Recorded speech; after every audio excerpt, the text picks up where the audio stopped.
Welcome very much, Abdikadir, Lorot, Ramadan. I hope that is you. Yes, Mr. Yes, Mr. Chairman, that's me. Okay, just turn it off again.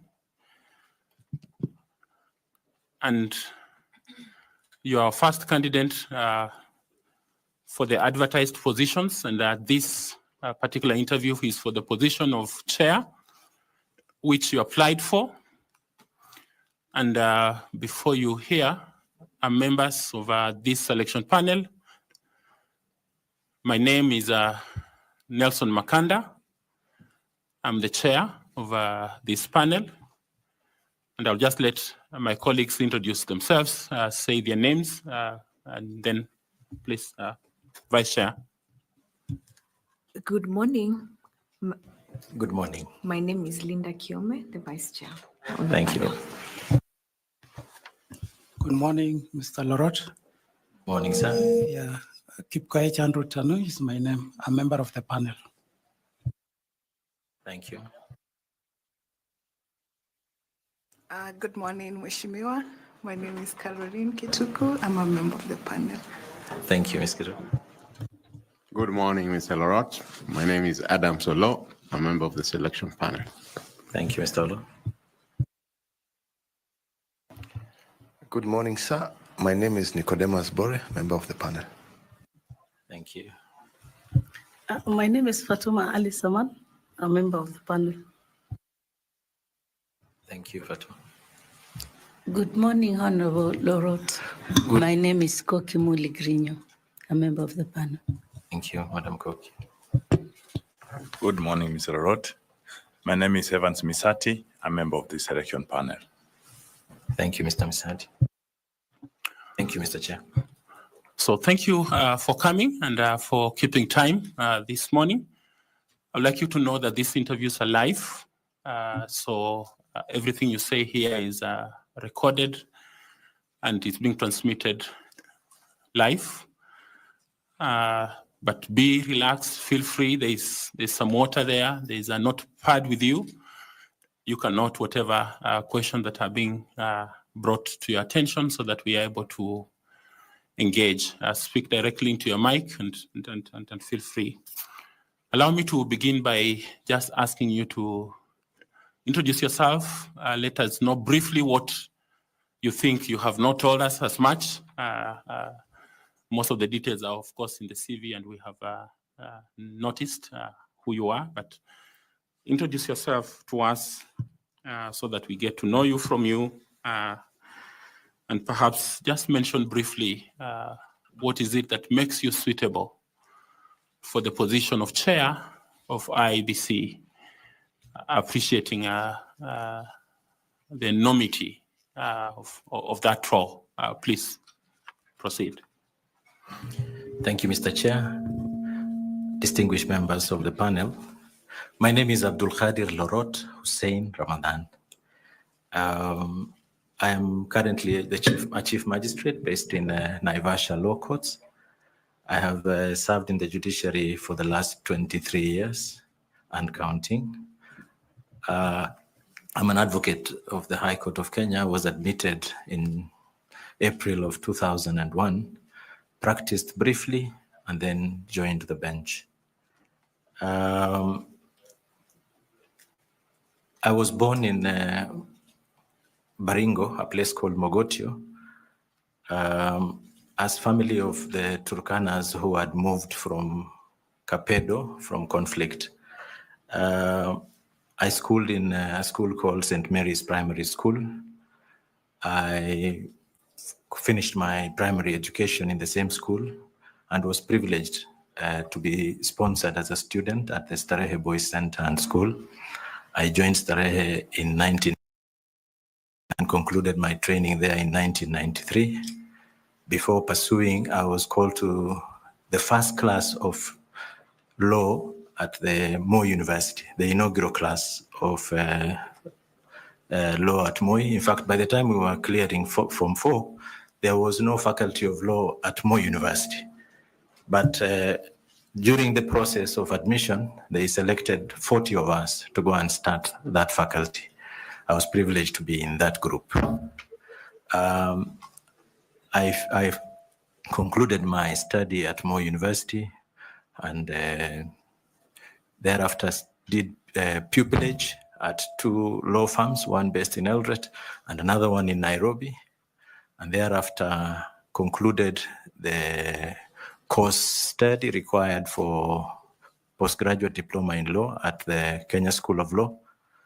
I was admitted then as an advocate, as I have said, and from there I practiced briefly in Nakuru, in Eldoret first with Yano and Company Advocates, and then in Nakuru with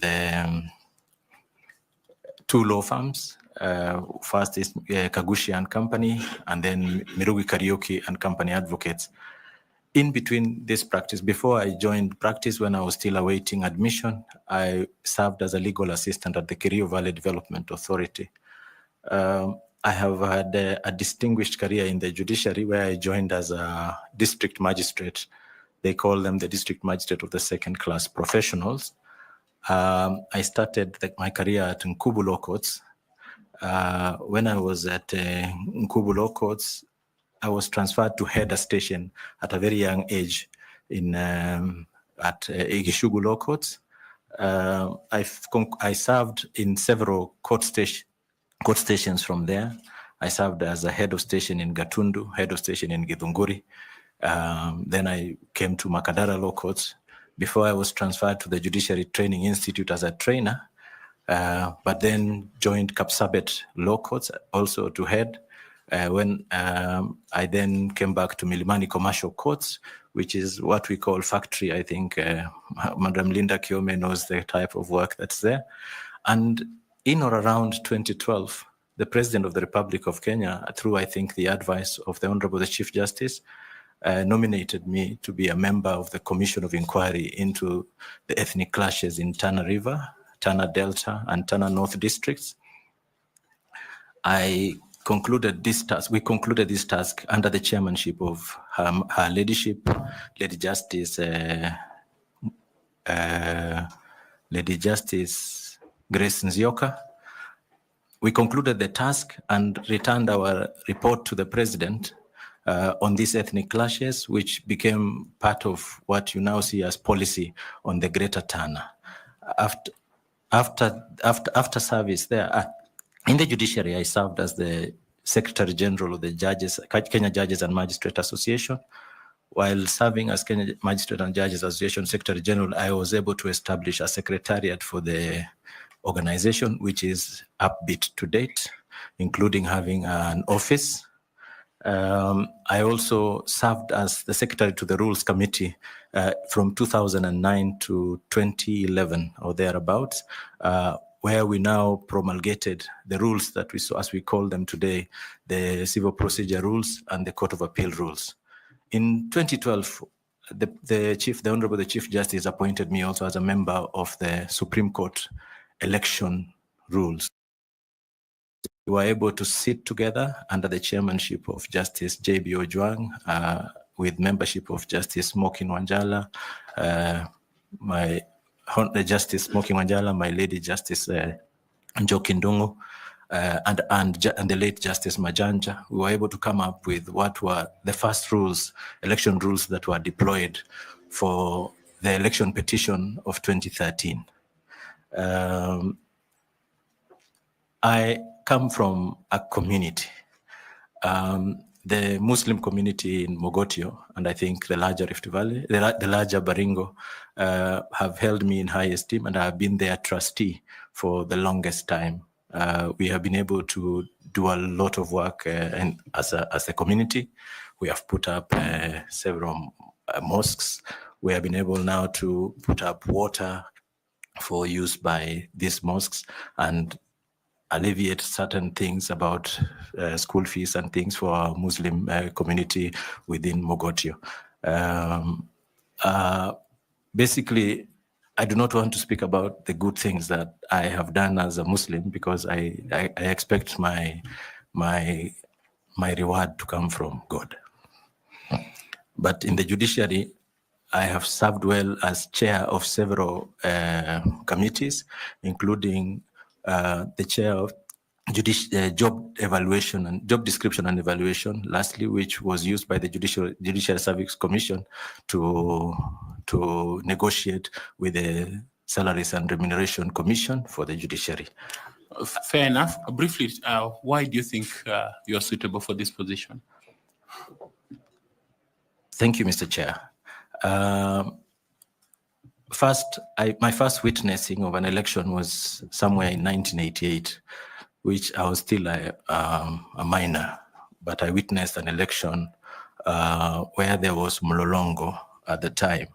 Having seen how parties would come with their photographs, hold them, a party candidate, their photographs would be on their head, and then people come to line up behind them, and then they would now tell others not to come and line up behind this candidate and push them to the others. I saw quite a number of malpractices around that time. My experience in Tana River was that there was ethnic clashes, but the underlying reasons that were there for those ethnic clashes had something evidently to do with the devolution system that the country was adopting, and there was a community that was feeling that it would miss out on leadership in this area, and therefore instigated violence so that there would be transfer of voters from one area to another. I think I'm suitable. I have held positions within the judiciary where I've discharged my responsibilities with utmost integrity and with efficiency and with professionalism. This job, before I applied, I had a discussion with people who matter to me, including my family and members of my family. And one of the things that was going around is that this is a very heavy position. This is a very tough job. And that even if you're a good man, chances are that you will walk out tainted. I said, this is the period where patriots step up and say that their country needs them. And this is the time, looking at what happened in the last election and what happened between the commissioners, I think this is the time to consolidate whatever we have so that we can at least induce in this institution some level of confidence and give it credit with members of the public, because there is a bit of loss of confidence in the institution, and I think good men must step up for this position.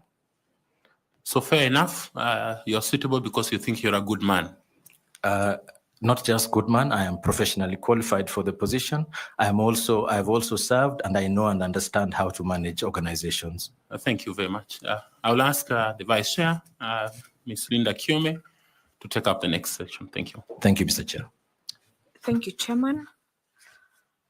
Honorable Lorot, the Iebc Act, it envisages a commission that comprises persons with mixed sets of skills and disciplines.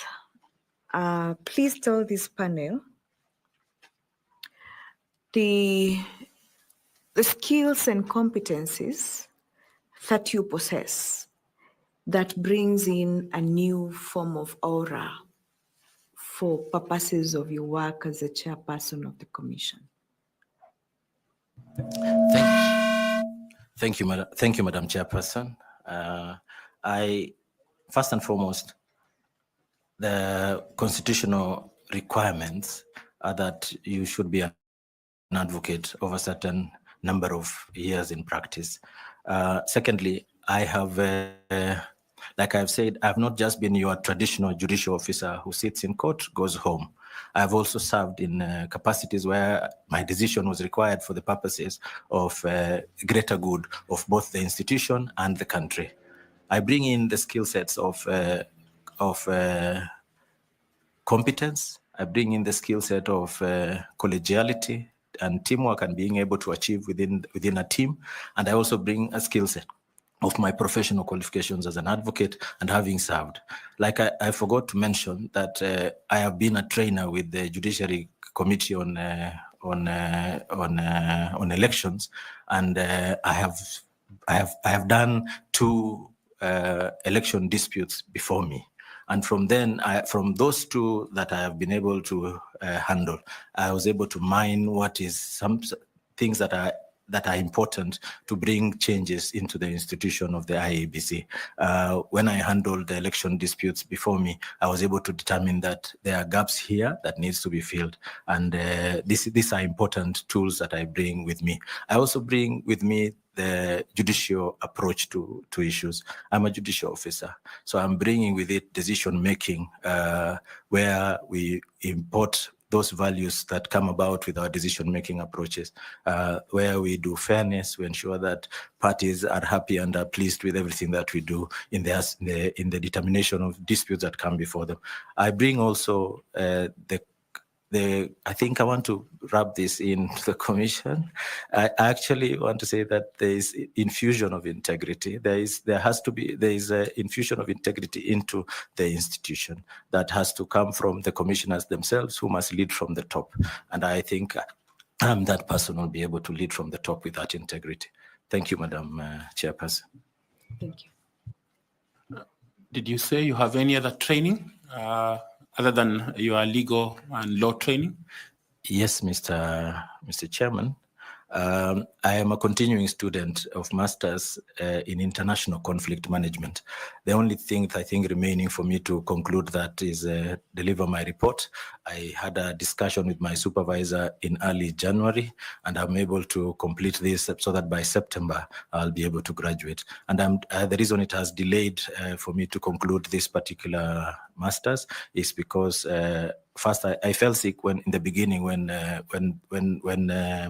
these issues when I concluded the coursework, and then thereafter I took up a task to do an interrogation of the conflict between the Pokot and Turkana, because it is home to me, and there are dynamics that are changing every single day. So I keep changing and reviewing my position on certain things.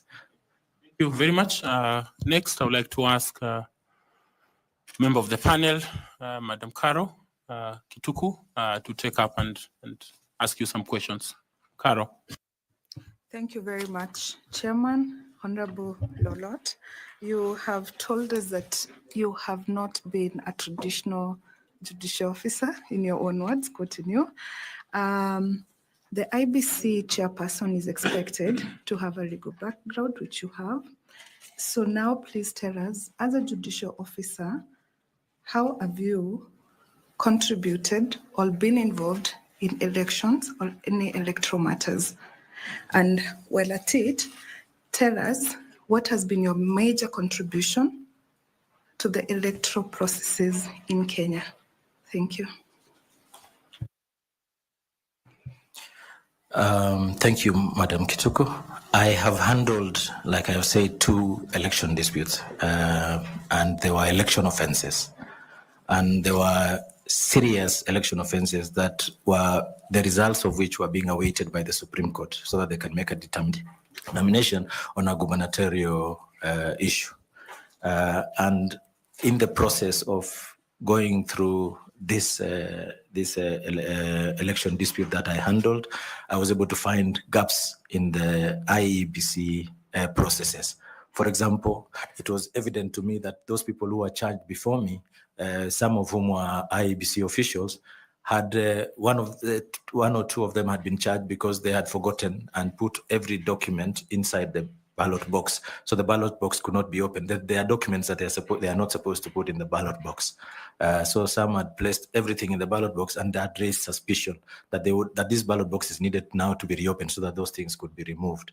And the suspicion on the candidate that lost was that this was intentional, and that there was stuffing of ballots, so that there was no scrutiny of the unused ballot papers. I think from here, I was able to find out that fatigue is a critical issue that affects election processes, and somehow IEBC as an institution has to create a policy on how they relate to this issue of fatigue during the electioneering process. Secondly, like I said, I train. I was selected as one of the trainers by the Judiciary Committee on Elections to train my colleagues. And through a team, we were able to train our colleagues in the preparedness for election. When I was Secretary General of the Kenya Magistrate and Judges Association, this was between the year 2009 and 2013. And in the year 2009, there was a petition. There were petitions. That were ongoing from the 2007 election cycle, and from this cycle, we were able to note that one of our judges, Justice now President of the Court of Appeal, Justice Musinga, was able to handle a petition in Kisii within 6 months.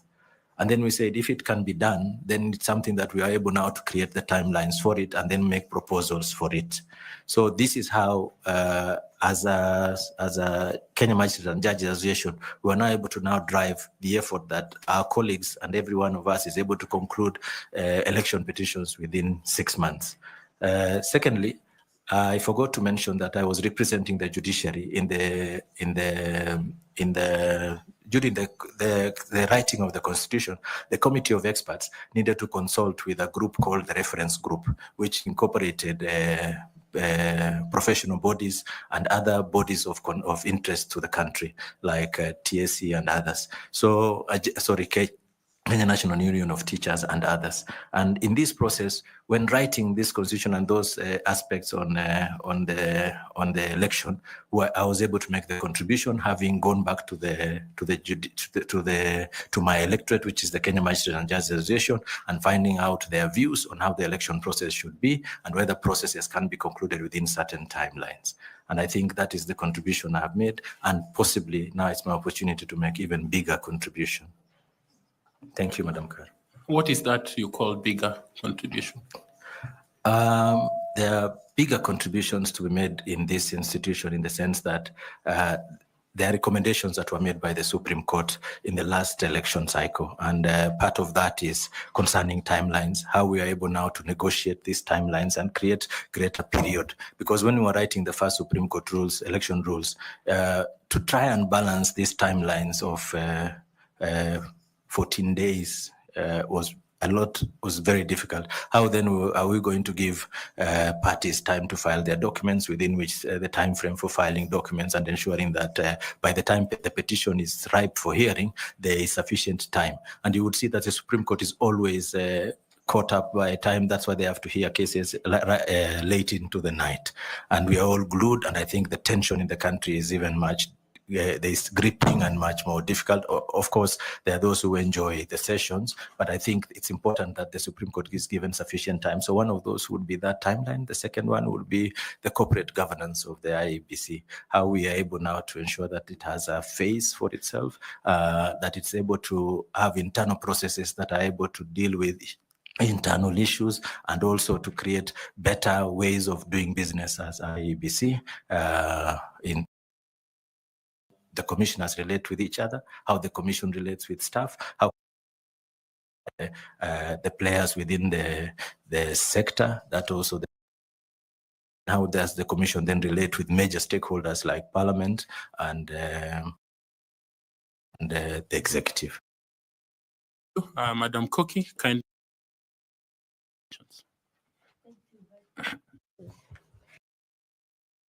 Chair,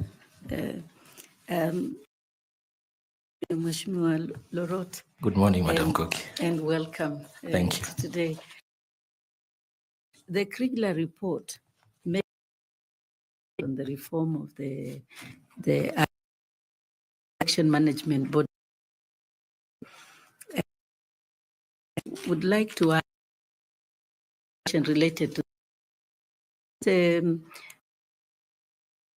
were the various a few. One key, strengthen the, if you believe that Iebc requires.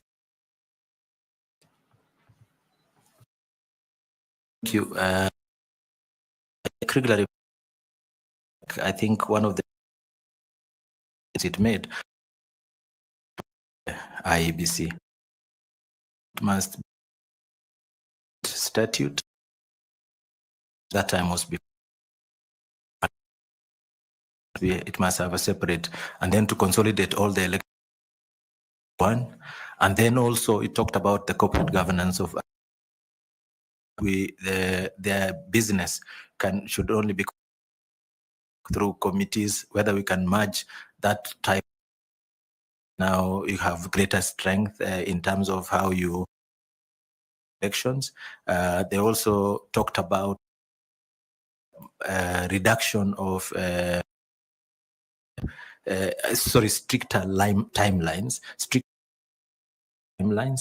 They talked about having a media strategy so that it's not just announced, so that Kriegler's committee announced by KBC and on other media. Those are some of the contributors to what we saw election violence. Thank you very much, Chair. Thank you very much, Madam Koki. I'd like to ask FCPA, Tanui. Questions. Thank you, Chair and Honorable Lorot. Good morning, Mr. Tanui. 2017, the National Public Accounts Committee, while reviewing the audit by Iebc, that there were instances of outright conflict. CEO and the chairman of Iebc.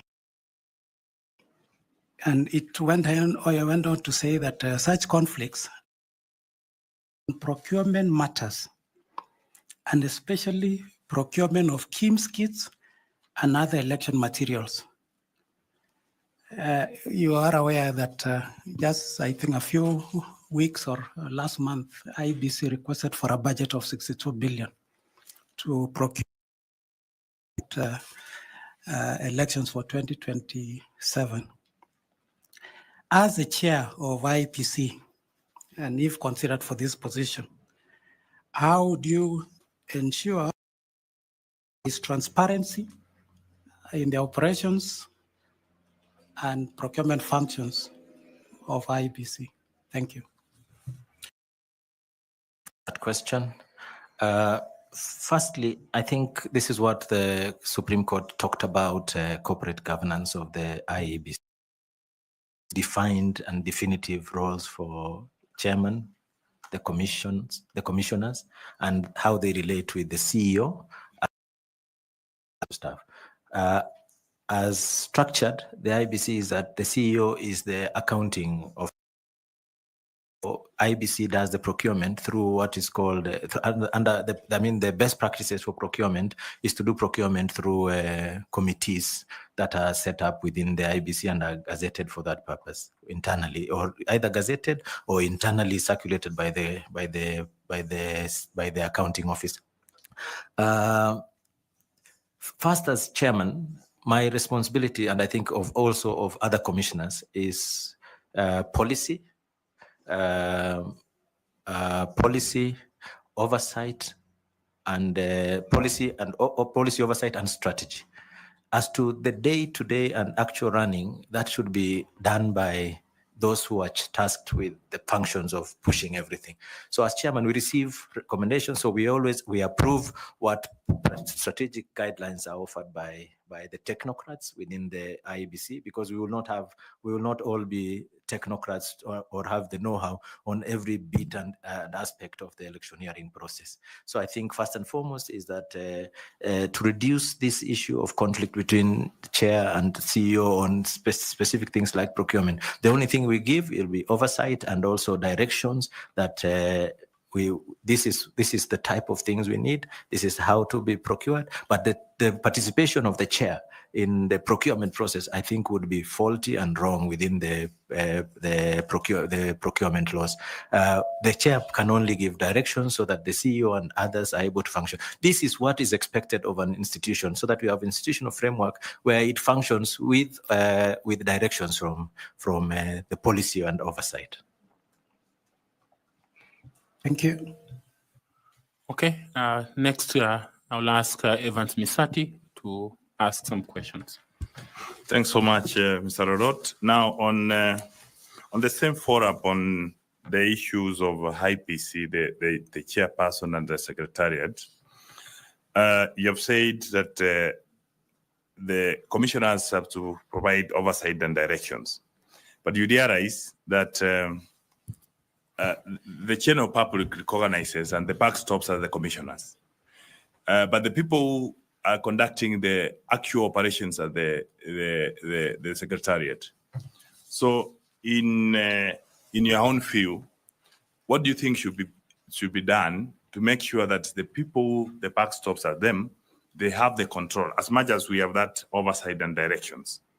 So how do you define the working relationship, assuming you are given this position as the chair? How will you define the relations, or what structures will you implement to ensure that that is done? Thank you, Mr. Misati.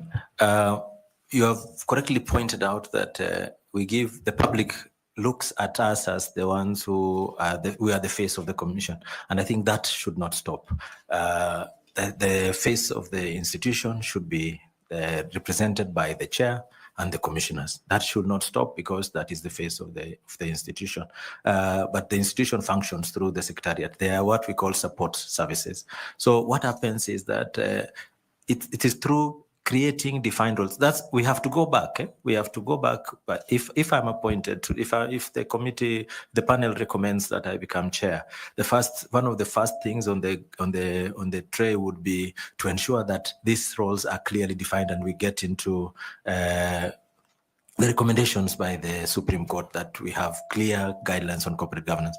I'm sure there are documents by Iebc. I'm sure they have not been sleeping. They have been preparing these documents is to look at what has been happening and where there is gaps, how to now improve them. But the communication of everything about the commission should be left now to the chair, so that if there are issues that are for communication, the chair can delegate this function. But for communication of serious aspects of the commission should be left so that the public is aware we are procuring. When we say we are procuring, it's not that the chair is procuring. It is the commission that is procuring through various committees. You would have perhaps a chair of that committee for procurement would be a commissioner who is well versed in aspects of procurement or public finance. And therefore, when they are making the recommendations through their panel papers to the commission, it comes to us and then we approve, or we make changes, or we say these are issues we now need to go and negotiate with finance so that there's disbursement of funds. And I think that is how a proper system works. Thank you. Thank you, Mr. Misati. In answering that question, you talked about various committees. Do you want to speak about those committees, whether they are existing or the ones that you think you come up with as a chair?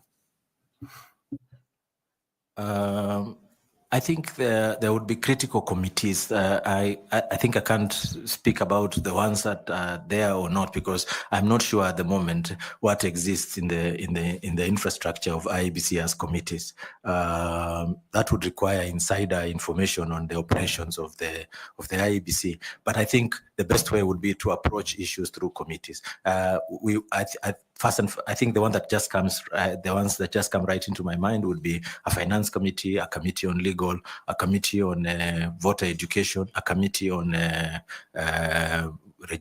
voter education and registration if it has to be merged, but if it is to be separated because of the critical areas that each of them faces. I think also a committee on media and outreach and communication, and then a committee on monitoring and evaluation and planning. Monitoring, evaluation, and planning. Those are critical committees that should be there in every institution. Okay, thank you very much. Next, I'll ask Ms. Fatuma Saman to interact with you briefly. Good morning, Mr. Lorot. Good morning, Fatuma. Stakeholder engagement is a critical component of a successful electoral process, and particularly to position the Iebc as an impartial arbiter. So would you tell us what experiences you think you'd be able to bring on board that can help ensure that that component is taken care of? Thank you, Fatma. Mr. Chairman, I forgot to mention, and I think it was a very serious oversight, that I have been the chair of the Court Users Committee, National Steering Committee. From its inception up to the year 2022, when the National Council on Administration of Justice decided that that position ought to be handled. I think they made certain changes within their structures, and that position now needed to be handled by a judge. So I was replaced by my Lord Justice Mabea. But I have been chair since its inception, and Court User Committee is about stakeholder engagement. It's about, first of all, mapping out the stakeholders and having clear outcomes. In this position as court user, as a chair, national chair of the Court User Committees, first it was something that was achieved through the Kenya Magistrates and Judges Association, so that I don't take credit for the fact that I became the first chair by default. But we were the institutional memory of how the institution of the judiciary operates. We realized the judiciary is not alone. When we get the flack for things that are going wrong, sometimes it's not ours. It is because certain stakeholders and critical partners and actors within the justice chain don't operate properly. So stakeholder engagement is actually my greatest strength.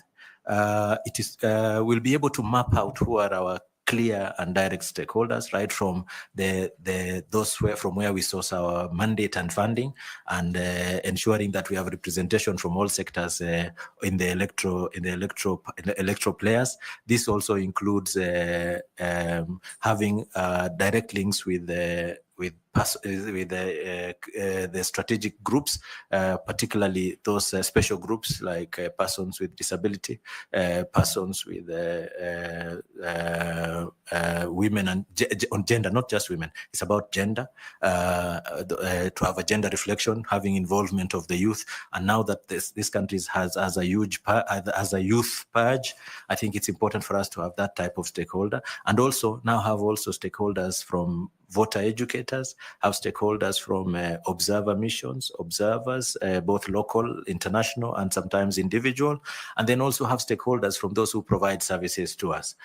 These are critical. Those will be providing services to the Iebc. That will even include the legal service providers, those who will be doing the printing, not necessarily those who will be doing the printing, but from where we will now be able to obtain our materials and day-to-day running and operations. So mapping out the stakeholders and reflecting on them, on their impact and our involvement with them. So it's very critical. Well, thank you very much. And thank you for the question, madam. How will you structure your engagement with stakeholders?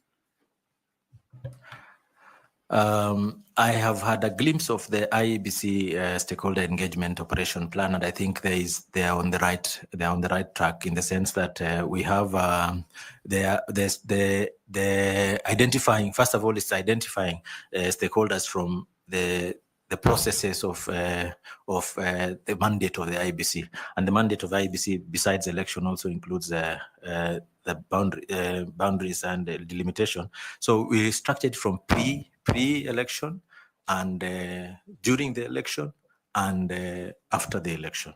So it's important for us to structure them along those lines, so that we don't have just stakeholders joining, but they are of no relevance at that particular time. So pre-election, one of the critical areas I think would be like for example, let me take an example of the judiciary as a critical stakeholder of the Iebc, is to prop up judges and magistrates and prepare them, and so that they are able to be prepared for the election processes as they come. One, we have pre-election, we have election offenses, we have cases that may come earlier in time, and then prepare them on the laws. And then critical aspect also would be what laws are available.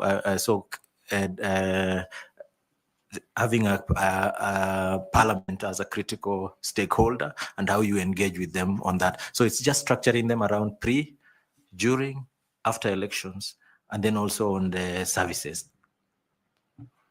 Thank you very much. I would like to ask the Honorable Member Nicodemus Bore to also engage you kindly. Thank you very much, Honorable Lorot.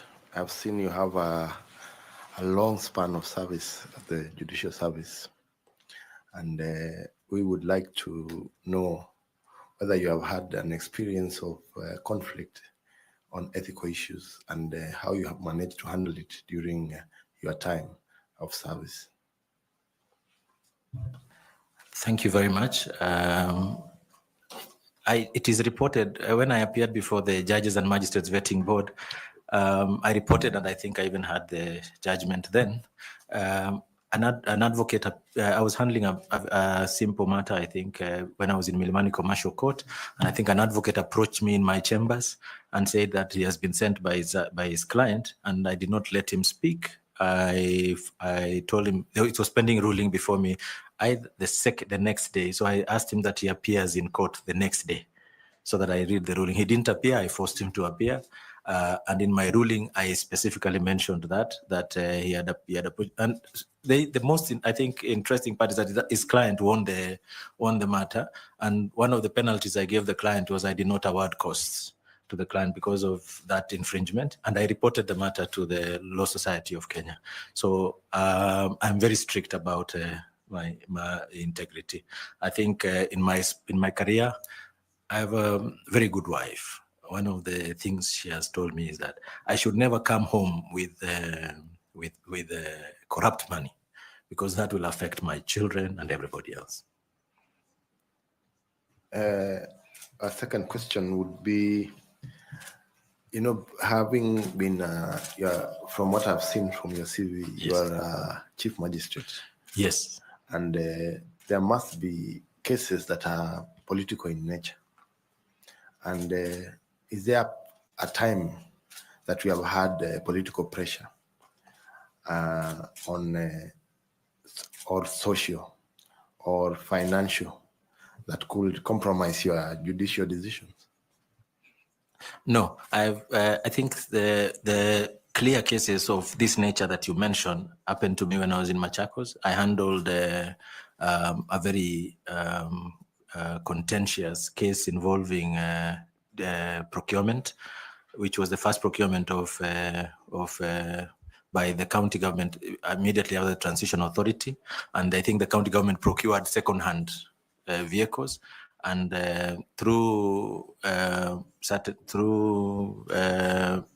processes that also involve the Commission on Administrative Justice and others, and the EACC, they charged certain individuals before me. And I just handled it as a normal case.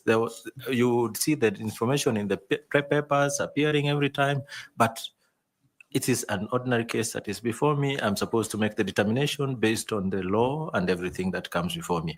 This is the type of person that I am, and this is the type of person that I'm presenting before this panel. Thank you very much. Professor Adam Solo, kindly will you also ask some questions? Thank you, Chair. Bonalorot, both in your oral presentation and from your CV, it is clear that you served as a commissioner of the Judicial Commission of Inquiry into the ethnic clashes in the Tana North, Tana River, and Tana Delta districts. And you did tell us how you completed that work under your chair.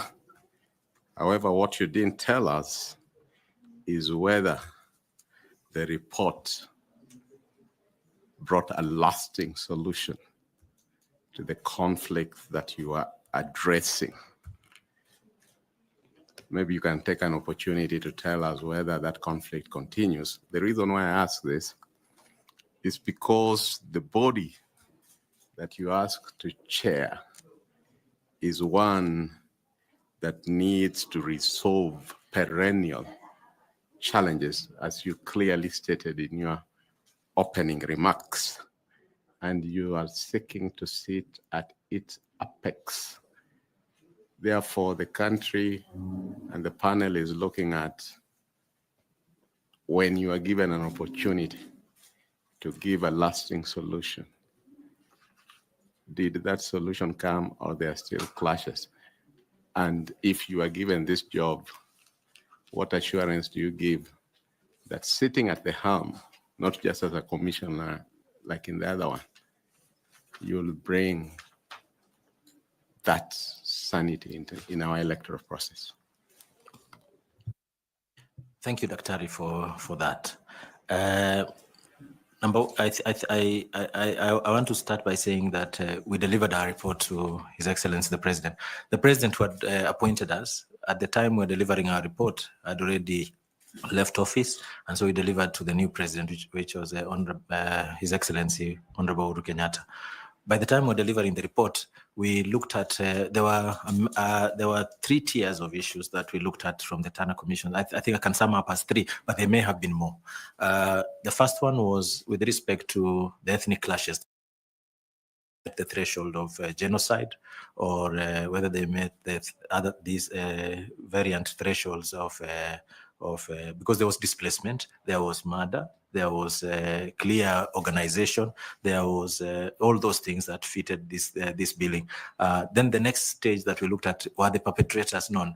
Fortunately, we had witnesses who testified before us, and from there we were able now to involve the Office of the Director of Public Prosecution to act on them, and charges were preferred.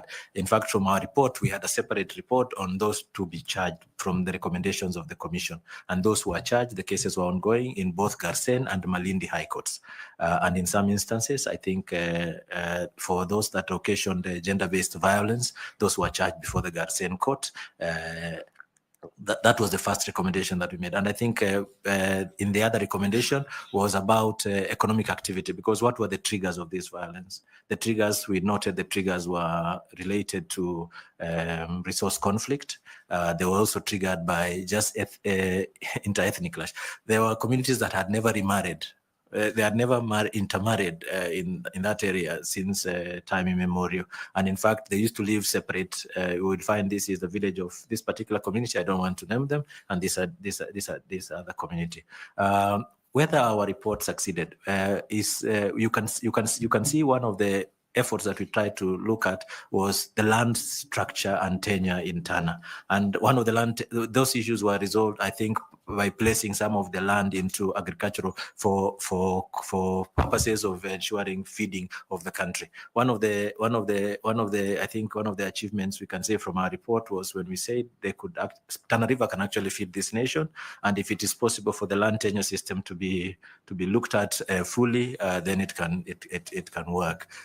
As to whether it was implemented, the implementing authority was the executive. So I'm not sure, because I didn't follow up. I went back to my court work immediately after that, but I should think that from my observation, there are some changes. Yet I can see there are returns of there's return of some of this chaos, and from this that is why that's what actually pushed me to go and study international conflict management as a master's program, and actually to just be able to and that's what has taken a bit of time, because I'm also looking at myself as an informant in my own research paper.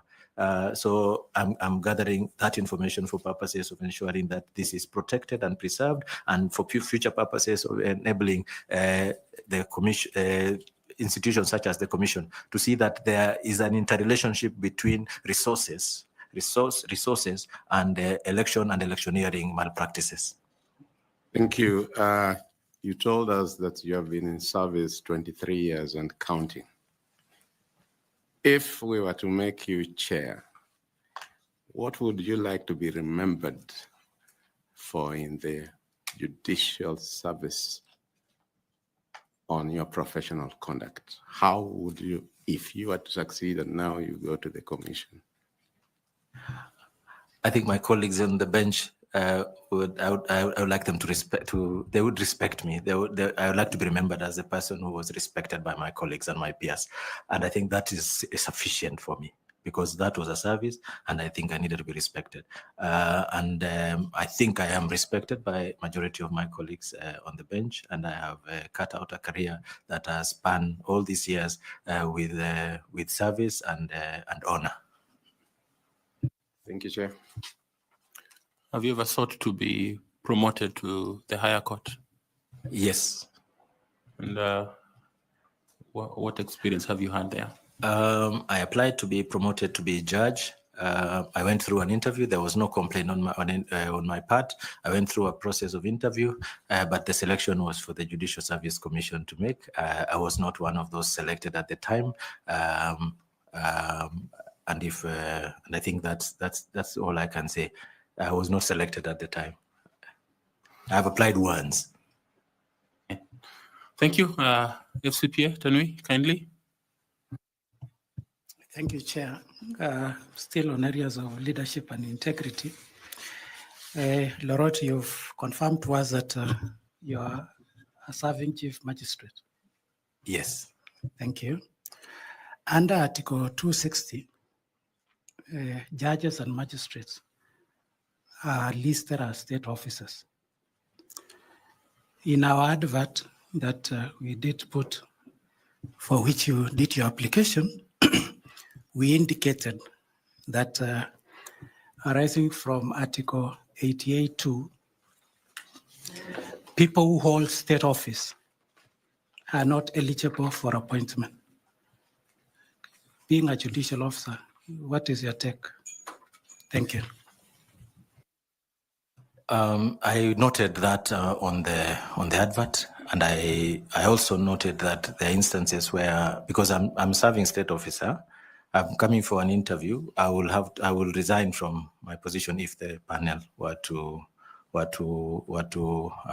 appoint me, and I think that is the position I took. I took precedence in what has happened before when I think the first instance of such a case was the late Nkaiseri being a member of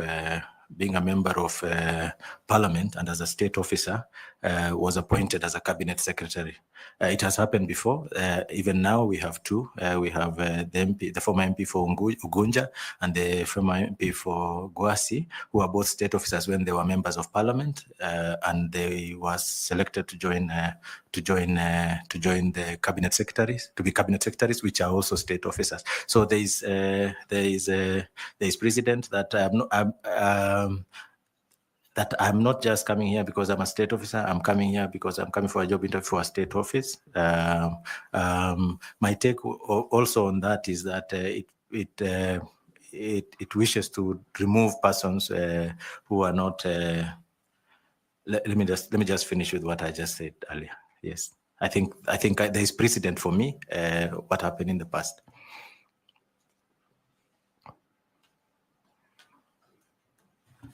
Thank you very much. So you think there is no conflict between who you are and what you are seeking to do? I do not think there's any conflict. Okay, thank you. And you will be ready to resign, that's what you're saying? Yes, I will be ready and willing to resign instantly once confirmed. Thank you. Professor Adams, do you have some other questions you'd like to ask?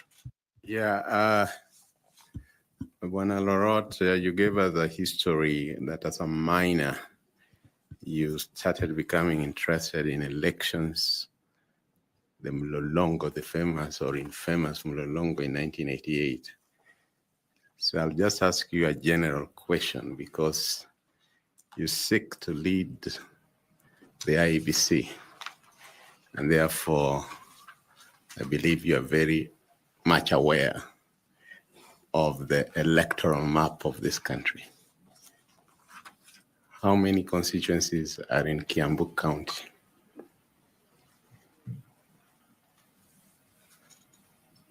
Sorry, Mr. Chairman, I know there is Githunguri constituency, let me number them.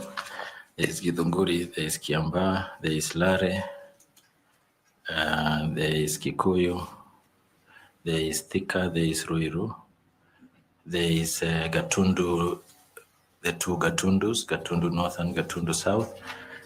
I should think this would be it. There are 1, 2, 3, 4, 5, 6, 7, 8. There should be about 8, if not, if maybe more, but these 8 I can remember them. Thank you, Chair. Okay. Koki, do you have a follow-up question? No, Chair, thank you. Okay. Okay, and how many wards in Baringo, since that is home? I'm from the lower part of Baringo. I'm from Mogotio, and I cannot hazard. I know that there are 3 wards in Mogotio constituency, but I cannot hazard the number of wards in the entire Baringo. But if we were to look at the 6 constituencies, then it should be something in the region of 18 to 20. Okay, thank you, Madam Vice Chair.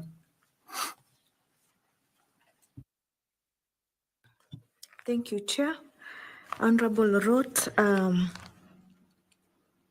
when your career is looked back on, what would you like to be remembered for in terms of integrity and professional conduct? Thank you, Madam Kiome.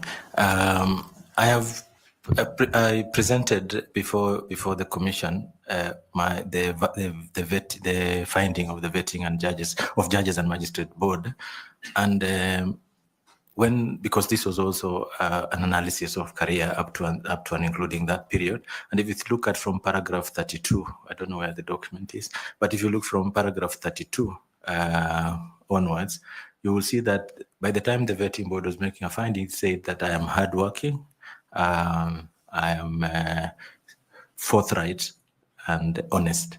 And I think that those will be the hallmarks of anyone who wants to be received in any career. And I think that's why I said it was a very humbling report. I actually asked my mother whether she can use the same terms on me. And because I'm her son, I will not reveal what she said. But I think it was very humbling. Thank you, Madam Kyo. As a magistrate, I presume that you experience difficult and dilemmas, issues coming to you to rule and to make judgment. Some maybe those that appeal to your emotions and things like that. How are you able to separate yourself as a Brigadier Lorot so that you are able to serve your clients impartially? To be very honest, Mr. Chairman, it has taken time for that to evolve over a period. Because when I joined the judiciary, I was a fairly young man. I was unmarried. And then when you're married, and I think one of the incidences that took me by, I think, and I always remember, is when I worked in Gatundu Law Courts, and there was a minor, 2.5 years old, who could not testify because of age. And when this was a defilement case of a minor boy, I had my son then was around the same age. And when the testimonies were coming, I could only reflect on my son. So the distinction between personal emotions, it takes time to grow out of it, because these are emotional issues. But I think I am fairly, I think I have fairly grown in emotional intelligence over my very many period of service, and I'm able now to distinguish between my own and the emotions of others, looking at my own weaknesses, where my weaknesses fall in terms of certain biases that I have as a person who grew up, for example, in conflict areas, because my parents came, my grandparents came from Kapedo, and as we all know, Kapedo is a war zone. So having grown up in those, so when I see, for example, when I was new in the judiciary and I would see cases of people stealing stock theft, it would affect me much deeper than I think it would affect the next person. So over time, I've grown and been able to accept that these are the realities. And now, while I cannot they say that as judges, or magistrates, we are still human beings and products of our own society, products of our own biases. I am Muslim, for example, and there are certain tenets of Islam that may not be condonable. So I've been able to separate what are my own biases with what is before me. And this is possible to do. And I think that is the reason why I've been able to sustain myself in this position and grown from the position before over a period of time. Thank you very much. Just checking with you whether you have been able to present to us your clearance certificates and all of them. Yes, I have. I presented all the clearance certificates. In fact, there was someone to assist with all of them. There's a checklist actually that was prepared. Okay, thank you. Thank you very much. You have responded to our questions. I would like to thank you for your time and to appreciate that you have taken judicial diligence in responding to our questions and preparing for this interview. I don't know whether you have any question for the panel so that we could be able to engage. I think I do not have a question, just to appreciate you, Mr. Chairman, and the panelists. First, for out of all the applicants for shortlisting me, it's not a mean feat. I come from a minority community who have not been recognized for a long time, and I think this is a first. Secondly, I think I want to appreciate the fact that you have been very kind and very kind to me, and this has been a dialogue as opposed to an interrogation. So I really appreciate that, Mr. Chairman, together with the panelists. And I wish you well in your ventures as you continue to interview the rest of my colleagues who will be up here before you. And I wish you grace. Thank you very much. We appreciate that you spend time. There's a bottle of water there. You can pick it as you leave. The Secretariat will support you if you need a cup of tea so that you can travel back. Did you say Naivasha? Yes, Mr. Chairman. Okay, please take our regards to the people in Naivasha. Please remember to pick your certificates so that you don't leave them with us. We appreciate. Thank you, Mr. Chairman. Asante. Thank you. Thank you.